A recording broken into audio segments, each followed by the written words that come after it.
मुकम्मल ख़ात्मा हमारा मिशन है।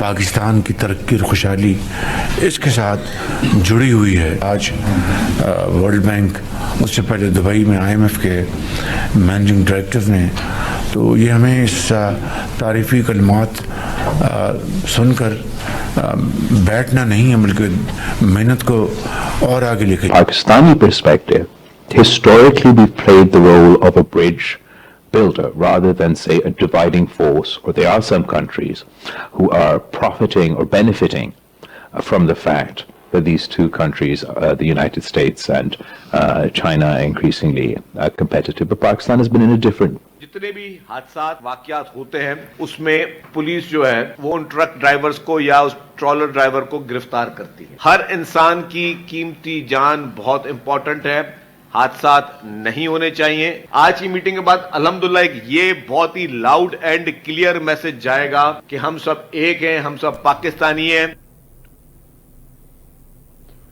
बिस्मिल्लाहिर्रहमानिर्रहीम, अल्लाहुम्मा सल्ली अला आले मुहम्मद सल्लल्लाहु तआला अलैहि वसल्लम। अस्सलाम वालेकुम। भली कार टू straight forward with Talha Jatoi. अज जी सियासत में यकीनन हर कोई गाल करे पियो कि PTI जेका तहरीक हलाईंदी ईद खां पोइ हो केतिरी कामयाब थींदी, छा हाणे PTI उहा एहतजाज करे सघंदी। PTI जे अंदरि इख़्तिलाफ़ात उरूज ते आहिनि। असांखे ख़बर आहे फवाद चौधरी साहिब जेको झेड़ो थियो शोएब शाहीन सां, हुनजे अलावा फवाद चौधरी खे PTI जो मञण ई कोन था ऐं PTI जे हवाले सां फवाद चौधरी जा इल्ज़ामात बयानात।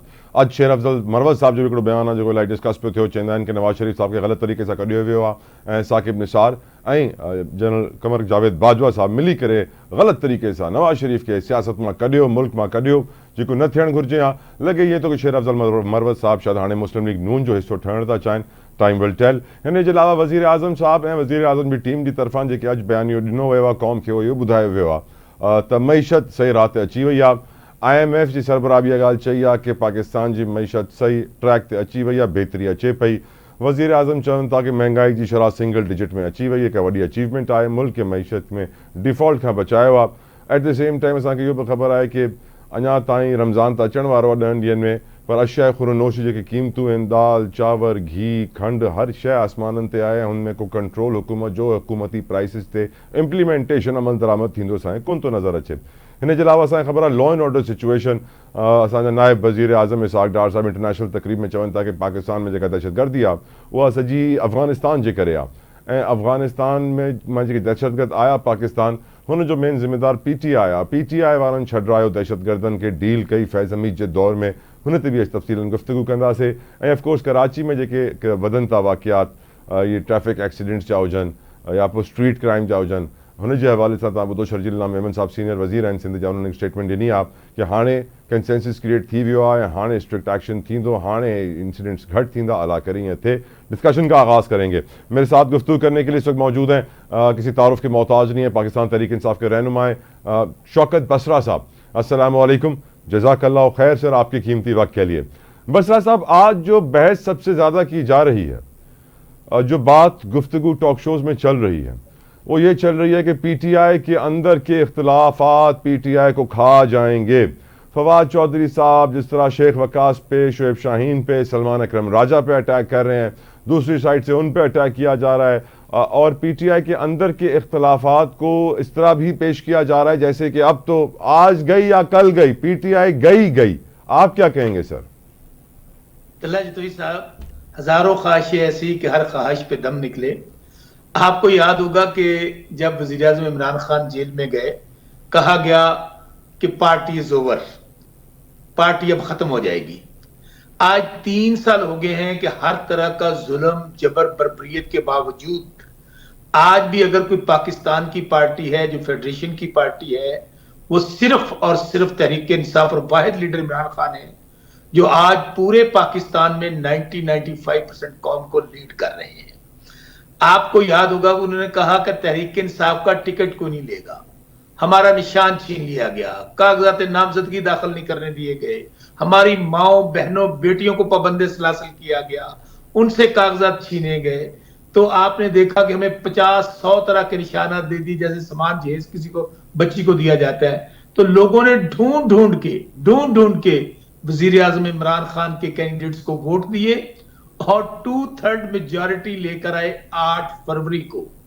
तो इसलिए मैं ये समझता हूं कि ये इररेलेवेंट गुफ्तगू करके इस तरह की बहसें छेड़ के वो सिर्फ टेंशन डाइवर्ट करना चाहते हैं, क्योंकि इनको पता है कि अब पार्टी तो और रही नहीं पाकिस्तान में। सियासी पार्टी अब सिर्फ और सिर्फ तहरीक इंसाफ और उसका वाहिद लीडर इमरान खान है। बाकी आप देख लीजिए, ये तो सारे इस वक्त फौज के मुलाजम हैं, जैसे आप किसी को बैटमैन कहते हैं या अर्दली कहते हैं, तो ये इनके जाती मुलाजमीन की फौज है। तो अब तो ये बेचारे इनकी हालत ये है कि नवाज शरीफ जो जिसकी बेटी इस वक्त वज़ीर आला पंजाब की जाली वज़ीर आला, वो खुद इलेक्शन हार गई, नवाज शरीफ इलेक्शन आ गया, शहबाज शरीफ इलेक्शन हार गया। और मुझे दुख है, पीपल्स पार्टी का बहुत बड़ी जमात थी, ये भी किस जमाने में फेडरेशन की जमात होती थी, शहीद ज़ुल्फ़िकार अली भुट्टो और शहीद बीबी के वक्त। अब आसिफ अली जरदारी साहब की पॉलिसी की वजह से ये सिर्फ अंदरून सिंध की कुछ पार्टी रह गई है, कुछ चंद सीटों की। तो और जो इनकी पॉलिसीज आने वाले दिनों में, मुझे तो ये भी बसरा साहब देखें, आप इस बात से मुझसे अग्री करेंगे कि ताकतवर हलकों ने पीटीआई को ख़त्म करने के लिए हर हरबा आजमाया। अब आप ये बात इससे भी एग्री करेंगे कि जब वो बाहर से शायद इतना डैमेज ना कर सके तो फिर अंदर से उन्होंने इन्फिल्ट्रेट किया। डबल एजेंट तो नई बात नहीं है, पाकिस्तान में सर बहुत कुछ बिकता है, छोड़िए इस बात को। आपको नहीं लगता कि अंदर से कमज़ोर करने के लिए पीटीआई को इन्फिल्ट्रेट किया गया, जिसकी वजह से अब ये ऑप्टिक्स में हम एक झगड़ा देख रहे हैं, इख्तलाफात का बयानिया देख रहे हैं कि पीटीआई तबाह हो गई है? आप अग्री करेंगे सर इस बात से? तलहा जी साहब, आपने बहुत ही जबरदस्त सवाल उठाया है। और जब हर तरह का हरबा नाकाम हो गया, अब ये गुफ्तगू की जा रही है कि जी पार्टी के अंदर इख्तलाफात हैं, फॉरवर्ड ब्लॉक आ रहा है। मैं आपको कर्ज करूं तलहा जी साहब, जिस शख्स का नाम वज़ीर आज़म इमरान खान है, जिसने उनको छोड़ा, वो सियासत तो क्या, वो काउंसलर बनने के काबिल नहीं रहा। आप मिसाल ले लीजिए कि परवेज खटक, महमूद खान, जहांगीर तरीन, उस्मान बुजदार, वो काउंसलर तक मुंतखब होने के काबिल नहीं रहे। मुझे बताइए कि आपने ये कोशिश भी करके देख लें, आपने जुल्म जबर बर्बरियत कर ली, प्रेस कॉन्फ्रेंस करा ली, गन पॉइंट पे लोग मेरे सवाल पे है, अंदर कौन सा इनसाइडर है आपकी नजर में? तला जी तो मैं आपको अर्ज करूं, जो भी पार्टी से गद्दारी करेगा और इमरान खान से गद्दारी करेगा, मैं आपको बात बताऊं, इमरान खान को और तहरीक इंसाफ को फर्क नहीं पड़ेगा। वो खुद उसकी सियासत जीरो हो जाएगी। आपको मैं अर्ज करूं कि बिल्कुल ये कोशिश हो रही है, मैं आपकी बात को एग्री कर रहा हूं कि अभी कुछ दिनों पे वर्किंग शुरू हो गई है कि नेक्स्ट स्टेप इन्होंने अब यही करना है कि लोगों को तोड़ने की कोशिश करेंगे, फॉरवर्ड ब्लॉक बनाने की कोशिश करेंगे। लेकिन तलहा जी साहब, एक तो वो लोग जो पार्टी से गद्दारी करेंगे, उनकी सियासत फॉरएवर खत्म हो जाएगी। और दूसरी बात, अगर ये इसमें करने में कामयाब होते हैं तो तहरीक इंसाफ और इमरान खान की पॉपुलैरिटी में 1% की कमी नहीं होगी, क्योंकि लोग इमरान खान के साथ हैं। वो शौकत बसरा के या शेर अफजल मरवत के या अली अमीन गंडापुर के या किसी और लीडर के साथ नहीं है। लोग कहते ने जान अल्लाह दी वोट खान दा। इसलिए ये बताएं नहीं फर्क पड़ेगा। अब ये बताएं ना, आपकी नजर में कौन है डबल एजेंट? देखें, मैं फिर कह रहा हूं कि ये जो वक्त है ना, ये बड़ा जालिम है। शेर अफजल मरवत डबल एजेंट? मैं आपको अर्ज कर दूं, मैं नाम अभी नहीं लूंगा।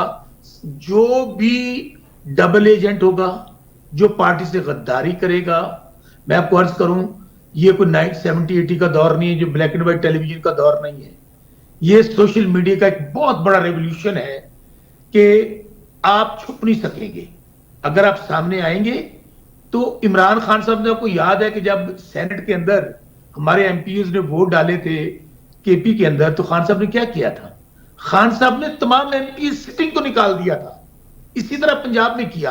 अभी आप देखें कि जिन लोगों ने 26वीं तरमीम में हमें वोट नहीं डाला, वो उनको नोटिस दिए हुए हैं, तो उनके साथ तहरीक इंसाफ और इमरान खान साहब क्या करते हैं। इसलिए मैं कर्ज करूं, मैं फिर कहूं कि वो शौकत बसरा हो, वो शेर अफजल मरवत हो, वो बड़े से बड़ा लीडर हो, भाई वजारत आला से तो बड़ी कुर्सी नहीं है। सर, शेर अफजल मरवत का आज का बयान शेर अफजल मरवत का कुछ ऐसा है कि लग रहा है कि नून लीग के वो शायद सेनेटर बन जाएं।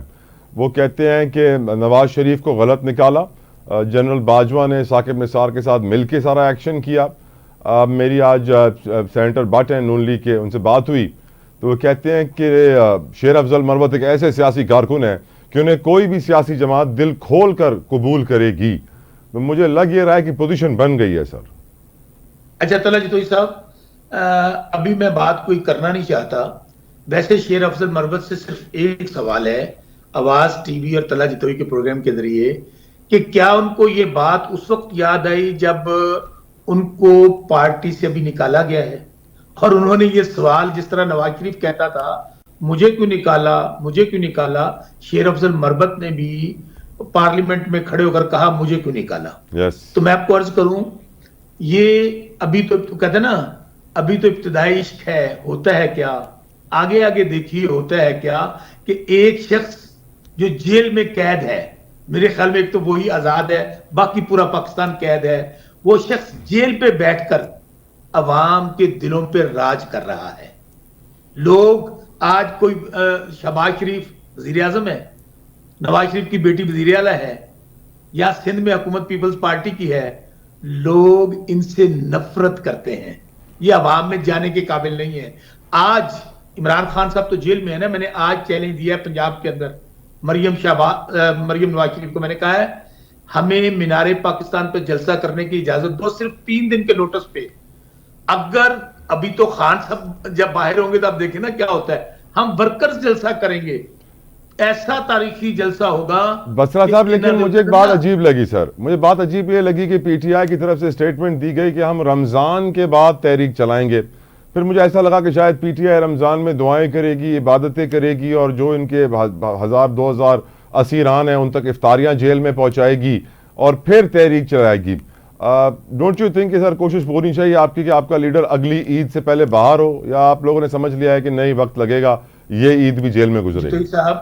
जितोई साहब, पहली बात तो इमरान खान साहब पे सारे मुकदमात सियासी और झूठे मुकदमात हैं।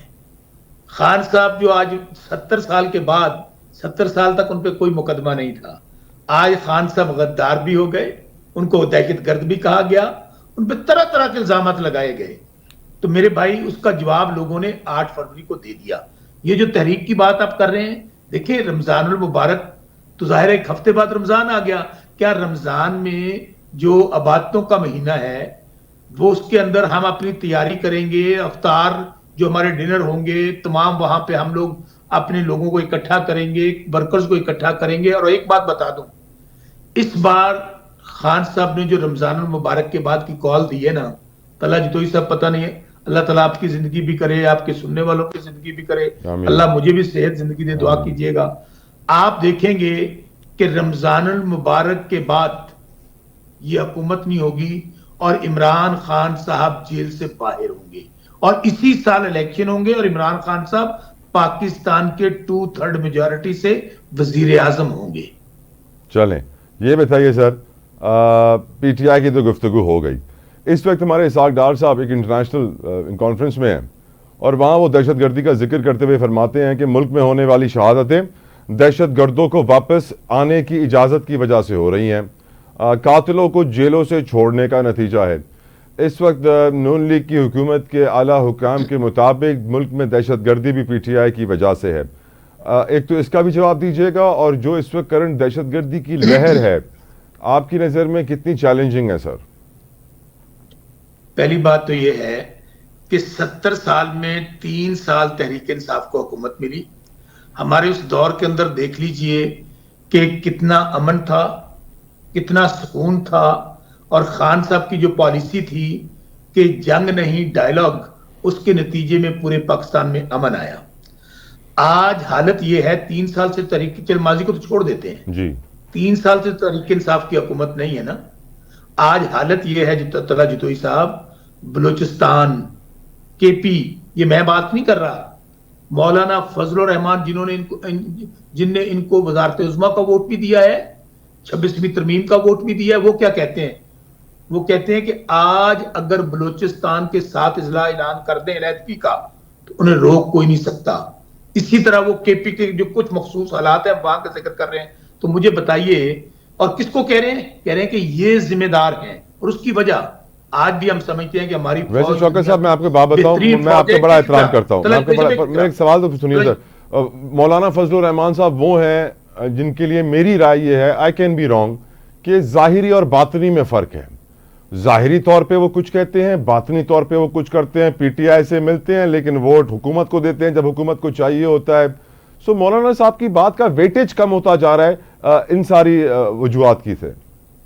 तला जी तो ये सब देखिए, जहां तक उनके बातें और हैं, अमल और है, मैं आपकी बात से बिल्कुल ये इत्तेफाक करता हूं कि 26वीं तरमीम में वो हमें आखिरी वक्त तक हमसे बात करते रहे, उधर वोट दे दिया।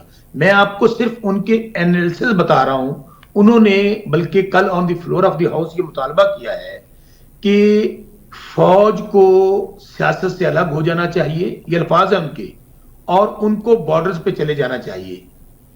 बात ये है, ये बातें करते हुए इसको काफी 8 फरवरी के बाद से वो ये बातें कर रहे हैं बसरा साहब, लेकिन कुछ फर्क नहीं पड़ रहा। नहीं, उन्होंने तो बल्कि इससे भी बड़ी बड़ी बातें उन्होंने कहा कि बलूचिस्तान में, केपी में, सिंध में, पंजाब में बाकायदा अरबों रुपए में सौदे हुए हैं सीटों के। फिर भी वो आपके साथ एहतजाज नहीं करते हैं, फिर भी वो आपके साथ एहतजाज नहीं करते हैं, और फिर भी आप उन्हें कोर्ट करते हैं। नहीं, मैं कोर्ट इसलिए कर रहा हूं कि हम तो बार बार कह रहे हैं ये पाकिस्तान की तारीख का रिग्ड तरीन इलेक्शन है, 1971 से बदतरीन इलेक्शन है। लाख वोटों से लोग हारे हुए थे, उनको जितवा दिया। मैं खुद आपके सामने बैठा हूं। सर पीटीआई जब ताकत में थी तो उनको पेट्रोलियम मसनूआत के नाम से पुकारती थी, अब ऑपोजिशन में आ गई है तो उनके सहारे से अपनी ताकत में इजाफा करने की कोशिश कर रही है। नहीं समझ में आती, मुझे बात नहीं अच्छी लगती सर ये। नहीं देखिए, मैं आपको फिर अर्ज करूं कि हमारा सियासी इख्तलाफ उनसे था, है और रहेगा। गुजारिश मेरी समझ ले जी। हम तो बार बार ये कहते हैं तला जतोई साहब, अगर कोई बात मुल्क के फायदे में कर रहा है, पाकिस्तान के फायदे में कर रहा है, आपका कोई बदतरीन मुखालिफ भी क्यों ना हो, आप उसकी बात को वेट दें। हमने तो बाकायदा आपको 6 नुकाती इत्तेहाद भी बनाया हुआ है और हम तमाम पार्टी को उसमें शामिल भी कर रहे हैं। मौलाना साहब को हमने बारहा यही कहा है कि जो आप गुफ्तगू कर रहे हैं, जो 2 साल से कर रहे हैं, आप अमल वहां पे आप हमारे साथ खड़े हो जाइए। अमली तौर पर हमारी बातचीत चल रही है। उन्होंने हमसे वादा किया है, मैं कौन रिकॉर्ड बता रहा हूं कि मेरी मुशावरत चल रही है पार्टी के साथ। इंशाल्लाह मैं आपको हो सकता है बहुत जल्द ज्वाइन कर लूं और अमली तौर पर सड़कों पे आपके साथ हूं। अब ये मटेरियलाइज बात कैसे होती है, ये फाइनलाइज कैसे होती है, ये बात उन पर है। हमारे वफूद उनको मिले हैं, हम उनको कहते हैं कि जब हमारा नुक्ता नजर एक है, हमारी गुफ्तगू एक है, हमारा अमल भी एक होना चाहिए। तो आज देखें ना, इमरान खान साहब आज उनको 500 दिन से ज्यादा हो गए हैं, वो जेल में पड़े हैं। साबिक वजीर आजम पाकिस्तान है, उन पर पाबंदियां लगती हैं, डेथ सेल में डाला हुआ है। आज भी उनका स्टेटमेंट ये आया है, मैं मर भी जाऊं मैं डील नहीं करूंगा। मैं कभी उनको बोले मरे नहीं पर थोड़े से बीमार तो पड़ जाएं सर, ताकि अस्पताल तो जा सके। वो तो बीमार भी नहीं पड़ रहे, मसला सारा ये हो गया है। बड़ी जबरदस्त बात की आपने। पाकिस्तान का जो भी ये करप्ट और बदयानत सियासतदान पकड़े जाते थे, किसी की क्लच प्लेटें बैठ जाती थी, 100 बीमारियां लग जाती थी, वो अस्पताल शिफ्ट हो जाते थे और उसके बाद पता चलता था पूरी कौम सोई होती थी। तो रातों रात कोई 10 साल की डील करके मुल्क से बाहर चला गया, कोई 50 रुपए के स्टैंप पे चला गया, किसकी वहां प्लेटलेट्स मेरा मशवरा ले सर, आप खान साहब से अगली बार मिले, उनको हाथ जोड़ के बोले कि खान साहब 1 महीने 10-15 दिन के लिए बीमार हो जाओ फिर वापस आ जाने ना। वो 10-15 दिन के लिए सही, मालूम तो पड़े कि इंसान है सर। जितोई साहब मैं कहता हूं वाकई खान साहब ने किसी मां ने जमे हैं। सलाम है उस लीडर को जिसने 550 दिन ये नहीं कहा कि आपने मुझे डेथ सेल में क्यों बंद किया हुआ है, जिसने ये नहीं अपने लिए राइट नहीं मांगी। उन्होंने जब भी बात की तो खान साहब 2032 से पहले जेल से निकलेंगे बाहर के नहीं बसरा साहब? देखें खान साहब, अब जब मैं आपसे बात कर रहा हूं, आज 1 घंटे बाद जेल से बाहर आना चाहें तो बाहर आ सकते हैं। मैं लफ्ज दोबारा दोहरा रहा हूं, इमरान खान साहब जेल से बाहर आना चाहें 1 घंटे बाद जेल से बाहर आ सकते हैं। ये ऑफर तो हमारे पास जिस दिन वो अटक जेल में गए थे माफी मांगकर मौजूद थी। सुना ना मैं बताता हूं। ये कह के कि जी आप खामोश, पहले हमें कहा गया आप मुल्क से बाहर चले जाएं, खान साहब ने कहा एब्सोल्युटली नॉट। फिर ये कहा गया अब बनी गाला शिफ्ट हो जाएं और जुबान बंदी रखें, 6 महीने साल ना बोलें, आपको इलेक्शन दे दिया जाए। खान साहब ने क्या कहा, सोचना भी ना। उन्होंने ये बात उन्होंने कहा, देखें मैं ये जो जेल में बैठा हूं और मेरा खानदान, मेरी फैमिली, मेरी पार्टी, जितना जुल्म जबर हुआ है, क्या मैं वजारत उस्मा के लिए डील करने के लिए बैठा हूं? नहीं। अब खान साहब का स्टेचर वजारत उस्मा का नहीं है। मैं बताऊं, ब्रेक आ गई है सर, कंप्लीट कर लें। अल्लाह ताला जब ईमान की ताकत देता है ना, जितोई साहब, जी, जी, ईमान जी, की ताकत देता है, जी, जी। क्योंकि हमारा यकीन है कि जो रात कब्र में वो बाहर नहीं हो सकती, हो सकता है उनकी जगह मैं होता या कोई और होता, हम लोग डोल जाते, घबरा जाते, डर जाते। बहुत शुक्रिया बसरा साहब, thank you for your precious time. आपने अपना कीमती वक्त हमारे लिए निकाला। व्यूअर्स, ब्रेक था, ब्रेकअप और डिस्कशन कंटिन्यू करना से स्टे विद अस।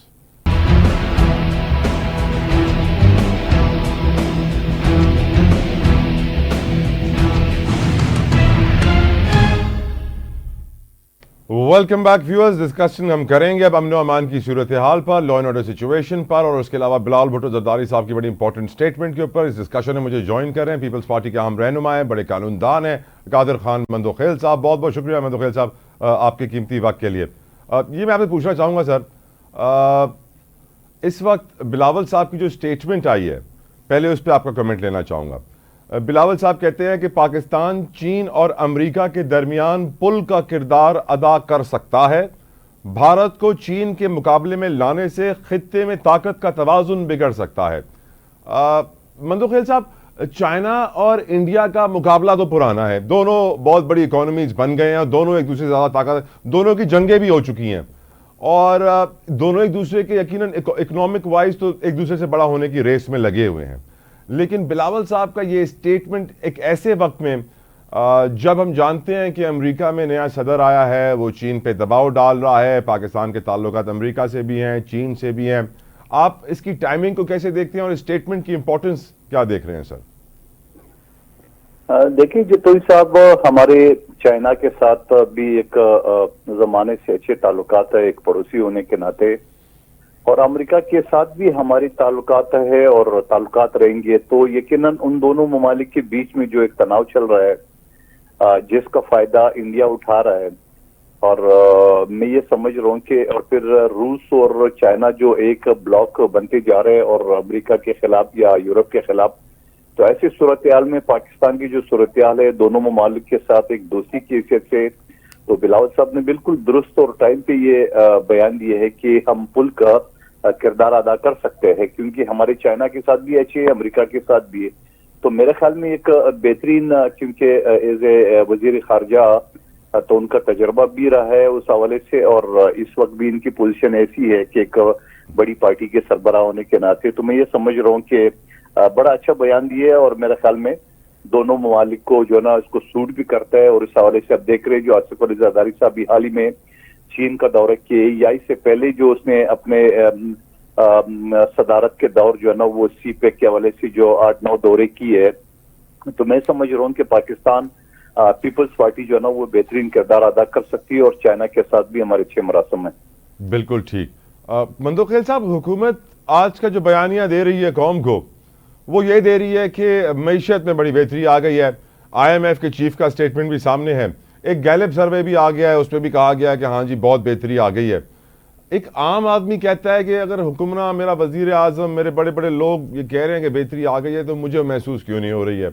आज सदर मुमलिकत ने भी एक अहम तकरीब में सीपैक के हवाले से बातें की, और सीपैक के हवाले से वो तकरीब भी थी ऐवान सदर में, और कहा कि CPEC is the right way forward, और यकीनन ये हमारी मईशत की बेहतरी, और हर कोई मानता भी है। सर हम 2017 से सीपैक की तारीफें कर रहे हैं, नथिंग न्यू सर।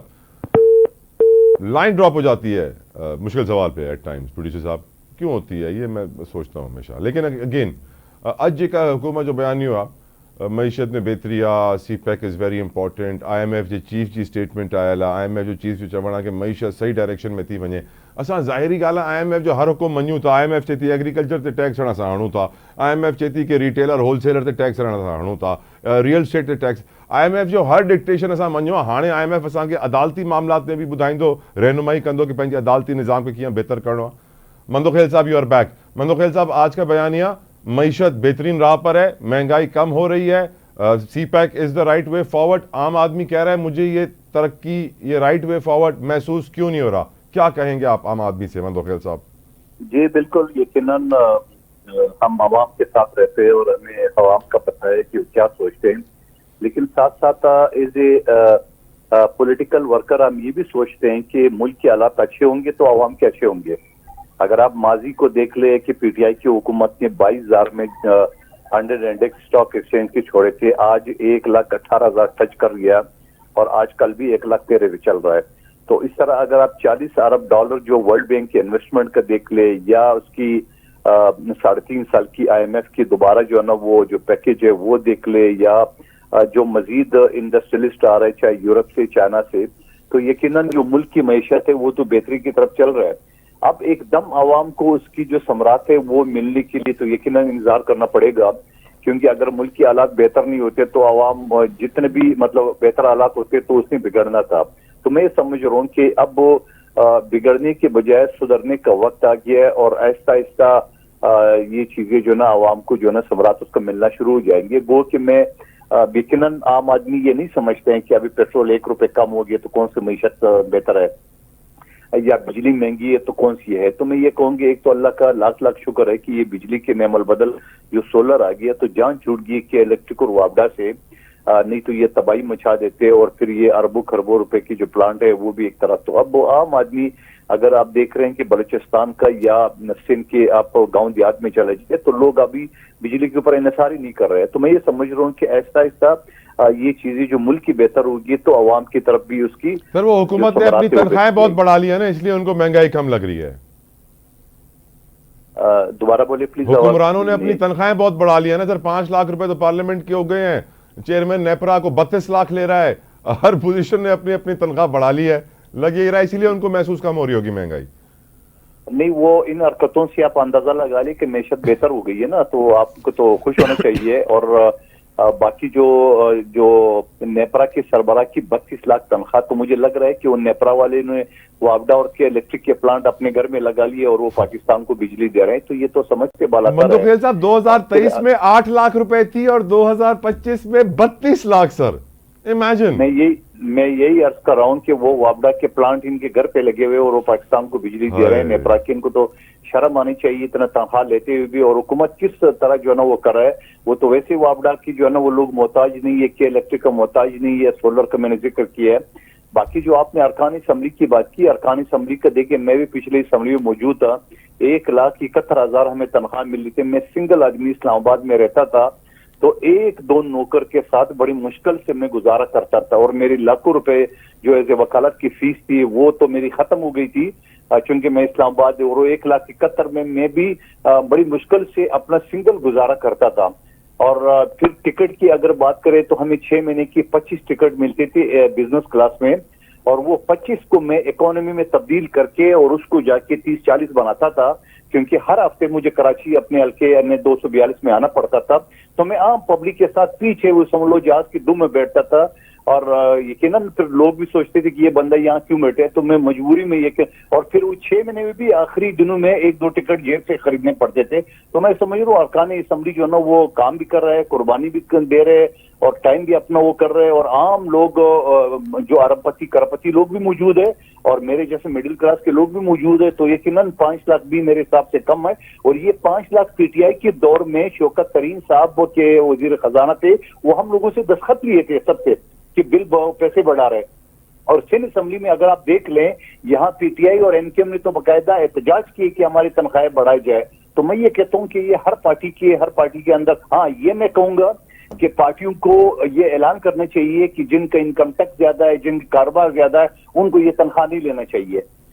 ये और साथ साथ मैं बताऊं मंदोखेल साहब, भुट्टो जरदारी के अलावा असफा भुट्टो जरदारी के अलावा कोई भी जो है तनख्वाह नहीं छोड़ रहा है, नवाज शरीफ साहब भी नहीं छोड़ रहे हैं। तो मैं ये कहूंगा कि जो लोग अरबपति करपति है उनको तनख्वाह वॉलंटियरली छोड़ना चाहिए। हाँ, नवाज शरीफ साहब को तनख्वाह लेते हुए मैं हैरान हूं कि आप कह रहे हैं नवाज शरीफ तनख्वाह नहीं छोड़ रहा है और आसफा भुट्टो साहिबा छोड़ रही है, अनबिलीवेबल। मंदोखेल साहब, law and order situation from Karachi to Khyber बनी हुई है। अब मैं ये अमन अमान की सूरत हाल को ऊपर प्रोग्राम करते हुए बात करते हुए हम 25 साल से देख रहे हैं। मुशर्रफ दौर में शुरू हो गया था वॉर और टेरर के बाद, खुदकुश हमले, ड्रोन अटैक्स, क्या कुछ हमने नहीं देखा सर। एक दिन में कराची में 100 बंदे मरते थे। मेरा सवाल आपसे ये है कि पहले तो हमारे इसाक डार साहब की आज की स्टेटमेंट थी, इंटरनेशनली वो ये कहते हैं कि पाकिस्तान में दहशतगर्दी की असल वजह अफगानिस्तान है। मंदोखेल साहब, क्या आपको लगता है कि सिर्फ अफगानिस्तान ही वजह है और कोई वजह नहीं है, या वो कहते हैं अफगानिस्तान वजह है या पीटीआई वाले वजह हैं जिन्होंने दहशतगर्दों को छोड़ा, वापस निकाला, जेलों से मुआहदे किए? आप क्या समझते हैं सर? मेरे ख्याल में इसाक डार साहब वजीर खारजा के अलावा नायब वजीर आजम भी है, और सर बहुत सारी और कमेटियों के सरबराह भी हैं सर। पिछले 30 साल से हम अफगानिस्तान की जंग की वजह से तो पैसे खा रहे हैं, आलमी दुनिया से जब हम इमदाद ले रहे हैं अमेरिका समेत, तो उसी के ऊपर तो हमारा मुल्क जो है चल रहा है। नहीं तो हमारी अपनी सोर्स ऑफ इनकम क्या है, आपकी अपनी टैक्स कलेक्शन क्या है, आपकी ज़राअत क्या है, ये सारी चीजें आपके सामने है। तो अफगानिस्तान की जंग या वो जो कोविड आया था तो उसकी वजह से तो ये मुल्क चल रहा है, नहीं तो हमारी अपनी तो कोई इनकम नहीं है। तो ये भी साथ तो वजीर खारजा साहब को ये बयान करना चाहिए। और यकीनन ये सारी चीजें जो हमने पंगा ले ली है 1979 के रूस के इनकलाब के बाद या अफगानिस्तान पे कब्जे के बाद, तो उसके बाद तो सूरत-ए-हाल यकीनन मैं कबाली इलाके ज़ोब का रहने वाला हूँ, हमने कभी वहां पे चाकू नहीं देखा था, पिस्टल नहीं देखा था उस जमाने में जब कबायली इलाके थे। आज आपका ये समझ लो कि मैं अभी पिछले दिनों बलूचिस्तान आ रहा था, आप यकीन करेंगे जब मैं हब कराची के जो एंट्री शहर है वहां दाखिल हुआ तो मुझे पता चला कि ये हम पाकिस्तान में आ गए। कुछ भी नहीं है, न रास्ते में न एफसी है, न पुलिस है, न कुछ है, जंगल है पूरा, एक समझ लो वो है। ये मेन रोड की आपको बात बता रहा हूँ मैं, पहाड़ों को तुरबत फलाना ग्वादर पंजगुर उनकी बातें मैं नहीं कर रहा हूँ, मैं आपको मेन आपका जो आरसीडी हाईवे है कराची से लेके कोयटा तक मैं उन्हीं की बात कर रहा हूँ। इसी तरह खैबर पख्तूनख्वा के आप देख लें कि वहां पे आर्मी के फौज और टैंकों के साय के तले राशन जो है ना वो करम जिले में ले जाए जा रहे 25 किलोमीटर का फासला। आप देख रहे हैं गजा में राशन जो है ना वो आसानी से जा सकते हैं मगर करम एजेंसी में नहीं जा सकता है। वहां पे बनू जेल जो तोड़ा गया आपके सामने कि एक फायर नहीं हुआ, एक ताला नहीं टूटा, 400 जो ना वो दहशतगर्द लेके गए और महफूज जगह पे पहुंच गए, टेलीफोन कर लिए मीडिया को, हम खैर खैरियत से पहुंच गए। तो ये सूरत हाल तो यकीनन उन दोनों सूबों में है और मौलाना साहब ने जिक्र भी किया अभी कल परसों इसमें कौमी असम्बली में। तो हालात तो हमारे सूरत हाल खराब है, लेकिन उस सूरत हाल में हम ये समझ रहे कि हमें सियासी लोगों को यही मशवरा हमारे पीटीआई को भी है कि आप सियासी लोगों के साथ बैठ के, और ये भी जतोई साहब के सामने मैं सवाल रख रहा हूँ, पीटीआई के दौर में अमन अमान बेहतर था, जैसी पीटीआई की हुकूमत खत्म हो गई है बेले और टीटीपी ने सर उठा लिए, इसका क्या मतलब है? इसका जवाब है किसी के पास? सर वो कहते हैं ना कि फैज हमीद साहब ने एक डील की थी, सीज फायर की। फैज हमीद साहब के कहने पे बहुत सारे टीटीपी के लोगों को छोड़ा गया था जेलों से और उसके बाद सीज फायर रहा था। तो वो क्रेडिट फैज हमीद को दिया जाता है सर। 3,500 दहशतगर्दों को जनरल फैज ने छोड़ा था, 3,500। तो अब 3,500 तो फिगर एक आ गया, उसके अलावा क्या सूरत हाल है? और मैं ये समझ रहा हूँ कि यही चीज एक सवालिया निशान है। मंदोखेल साहब कराची का प्रॉब्लम बता दें। अब कराची में सर उठा लिया, कराची में ट्रैफिक हादसा कॉमन सी बात, कराची में स्ट्रीट क्राइम, मोबाइल छीनना कॉमन सी बात, आम सी बात। अब हम देख रहे हैं कि मुराद अली शाह साहब भी एक्शन में नजर आ रहे हैं, सिंध की काबीना भी एक्शन में नजर आ रही है। Do you think targets achieve होंगे मंदोखेल साहब? देखिए जतोई साहब, मैं आपको बताऊं कि जो डंपर एसोसिएशन का सदर है उसका ताल्लुक पीटीआई से है, लियाकत महसूद नाम है उसका, ठीक है। और उसके बेटे को पुलिस ने कत्ल किया पिछले 3.5 साल से उसका मुकदमा में चला रहा हूँ, जवान बच्चा 16 साल का, और वो आज भी मेरे दफ्तर आया था। वो डंपर एसोसिएशन का जो सदर है, आप मुझे बताओ कि जब डंपर ने किसी शख्स को टक्कर लगा है और उसके बदले में 5 पानी के टैंकर जो है जलाया गया। पिछले हफ्ते अगर डंपर ने किसी को टक्कर लगा है तो एक आम ट्रक को आग लगा है। आज मुझे कोई बंदा बता रहा था कि जब ये सेंट्रल जेल के साथ यहाँ चारों तरफ वो कैमरे लगे हुए और जब वो बंदा मर गया टैंकर डंपर के टक्कर से और 60 मोटरसाइकिलें आ गई और एकदम उन्होंने जलाओ गिराव शुरू किए। तो ये कौन लोग है? चला जतोई साहब, हम आंखें क्यों बंद कर रहे हैं? हमें नहीं पता। फारूक सत्तार ने 2 दिन पहले कहा हमें 1985 के हालात से मजबूर न किया जाए। 1985 में पश्तून और माजर फसादात किसने कराया? इसी एमकेएम ने कराया और किसने कराया?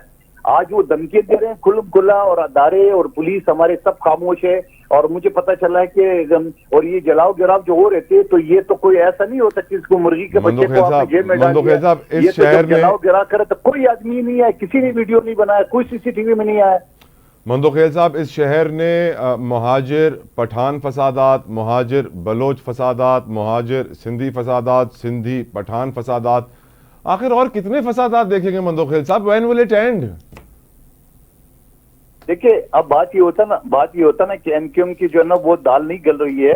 अब उनको करने को कुछ नहीं है, वो एक मर्तबा फिर उसी तरह लिसानी फसादात शुरू करा के और शहर के और सूबे की हालात खराब करना चाहते हैं। आज अल्हम्दुलिल्लाह वजीर आला ने मीटिंग बुला ली है और वही फारूक सत्तार को शर्जील मेमन के बराबर में बिठा दी है, और वो जाके उनसे बात नहीं की जा रही थी। यानी मैं उसको देख रहा था लाइव प्रोग्राम का 2 दिन पहले, जो उसने प्रेस कॉन्फ्रेंस की है और उसने कहा कि 1950 से प्याऊ मजबूर न करे। ओ भाई, ये जो मैं आपको बताऊं जतोई साहब, ये डंपर के जो मालकान है वो यकीनन सारे पश्तून है, मगर जो वाटर टैंकर मालकान है वो उनका सच्चे भाई है। दोनों जो सदर है, लियाकत महसूद का बड़ा भाई जो है ना वो बादशाह खान महसूद जो है ना वो टैंकर एसोसिएशन का सदर है, और ये टैंकर एसोसिएशन में मैं कहता हूँ 5% भी पश्तून नहीं है, बाकी मिक्स लोग है, सराइकी ज्यादा है। तो ये क्यों पश्तून और माजर फसादात को इस तरह आवाज दे रहे हो? और आज मुझे कोई बता रहा था कि 60 मोटरसाइकिलें आ गई है सेंट्रल जेल में जो आग लगाए टैंकर को, तो ये 60 मोटरसाइकिलें आसमान से उतरी है। ये चारों तरफ जो सीसीटीवी लगा है वो नहीं समझ में आया, नहीं देखा किसी ने कि कहां से आ गए। और पता है, मैं कहता हूँ तो पता है, ये पुलिस को पता है कि कौन लोग हैं। वही लोग हैं जो माजी में पाकिस्तान को, कराची को खून से नहलाए। माजर सिंधी, माजर पठान, माजर बलोच, माजर, खुद माजरों का कत्लेआम किसने किया? इन्हीं तंजीम ने तो किया, और किसने किया? तो ये सारी चीजें तो हमें पता है, लेकिन अल्हम्दुलिल्लाह सिंध गवर्नमेंट जो है ना वो तरीके से उसको हैंडल करी। आज सबको इकट्ठे करके उनकी पोल खोल दी है कि अब बोलो क्या करना है। तो वो सबके बाद बातें नहीं रही और अल्हम्दुलिल्लाह मामला जो है ना वो डिफ्यूज हो गया। थैंक यू कादिर खान मंदोखेल साहब, आपने अपना कीमती वक्त हमारे लिए निकाला। व्यूअर्स, प्रोग्राम जो वक्त तमाम तो थे, पांचों फीडबैक सोशल मीडिया में जरूर दीजिए, पांचों ख्याल रखो। I will see you tomorrow. Allah Hafiz.